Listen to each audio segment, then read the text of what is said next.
அடுத்த பாடல் முதல் தந்திரம் 7வது தலைப்பு புலால் மறுத்தல். பாடல் எண் 199. பொல்லா புலாலை நுகரும் புலையரை. இது முதலடி. இப்போ போன பாடலில் கொல்லாமை சொன்னார். பலருக்கு இங்கே புலால் சாப்பிடக்கூடிய ஒரு பழக்கம் இருக்கும் நிச்சயம். அது இல்லைன்னா தொண்டையில் சுவரே இறங்காது பல பேருக்கு இந்த இடத்துல. ஸோ அதைத்தான் இந்த இடத்துல சொல்கிறார். அது வந்து பொல்லாத புலால் அப்படிங்கிறது. இன்னொரு உயிரை துன்பப்படுத்தி அதை அதனுடைய சதையை நுகரும் அப்படிங்கிறாரு. நுகருதல் அப்படின்னா ரொம்ப மகிழ்ச்சியோடு சாப்பிடுதலாம். ரொம்ப ஆகா நல்லா ருசியாக இருக்குப்பான்னு சொல்லி சாப்பிட அவர்கள் வந்து புலையர் அப்படின்னு சொல்கிறார்.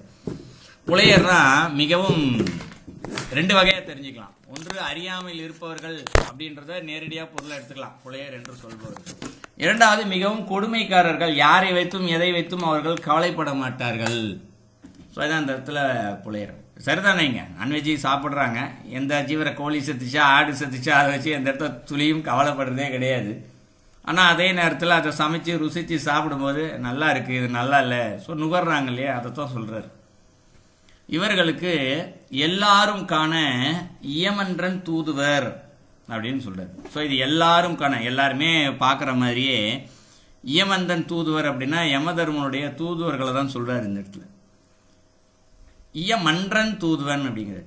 யார் இந்த இயமன்றன் தூதுவர்கள் அப்படின்னா தர்மப்படி யார் ஒருத்தர் நடந்து கொண்டிருக்கின்றதோ அவதான் இந்த இடத்துல இயமன்றன் தூதுவர். ஏன்னா பொதுவான இடம், மன்றம்னா பொதுவான இடம்னு சொல்லுவோம் இல்லையா, 4 பேர் கூடி இருப்பாங்க இல்லையா, வெறும் பொதுவாக இருக்கக்கூடிய இடத்துல தர்மப்படி நடக்கக்கூடிய ஒருத்தர் இருக்கார், யார் யமதர்மர். அவருடைய தூதுவர்கள் எல்லாருமே பார்க்குற மாதிரி செல்லாக பற்றி தீவாய் நரகத்தினுள் அப்படின்றார்.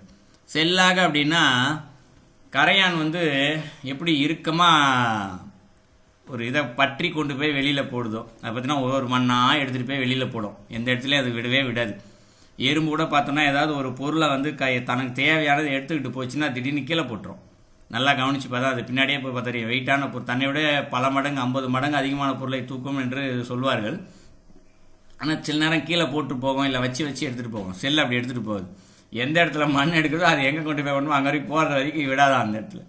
அந்த மாதிரி செல்லாக பற்றி தீவாய் நரகத்தினுள் அப்படின்றாரு. ஸோ நெருப்பு ரொம்ப அதிகமாக எரிஞ்சிக்கிட்டே இருக்கான். அந்த நரகத்தினுக்குள்ளே என்ன பண்ணுறாங்களாம், மல்லாக்க தள்ளி மறித்து வைப்பார்களே அப்படின்னு சொல்றாரு. மல்லாக்குன்னா என்ன, இந்த இடத்துல முதுகு கீழே இருக்கும், முகம் மேலே இருக்கும், கீழே என்ன இருக்குன்னே தெரியாது இந்த இடத்துல இல்லைங்களா. ஸோ அதை தள்ளி மறித்து வைக்கிறான். மறிச்சுன்னா என்ன, திருப்பி வெளியிலே வர முடியாதபடி கதவை போட்டு மூடி வச்சிருவாங்களாம் இந்த இடத்துல. ஸோ இதை 4வது அடியில் சொல்கிறார். ஸோ 4 அடிக்கும் சேர்த்து பொருள் பார்க்கும் பொழுது இங்கே புலால் என்ற ஒன்றை எந்த மனிதன் மிகவும் விருப்பத்தோடு சாப்பிட்டு அதனால் ஒரு உயிர் மரணிக்கின்றதே துன்பப்படுகின்றதே என்பதை சிறிதளவும் கவலைப்படாமல் இருக்கின்ற மனிதர்கள், அவர்களை அனைவரும் காணும்படி இந்த தர்மத்தின் தலைவனான யமனின் தூதுவர்கள் பற்றி கொண்டு போய் நெருப்பு அதிகமாக இருக்கக்கூடிய ஒரு நரகத்தினுக்குள் மல்லாக்க தள்ளி அவர்களை அங்கு பூட்டி வைத்து விடுவார்கள் அப்படின்னு சொல்லி முடிக்கிறாரு. இது அந்த பாடலுடைய கருத்து.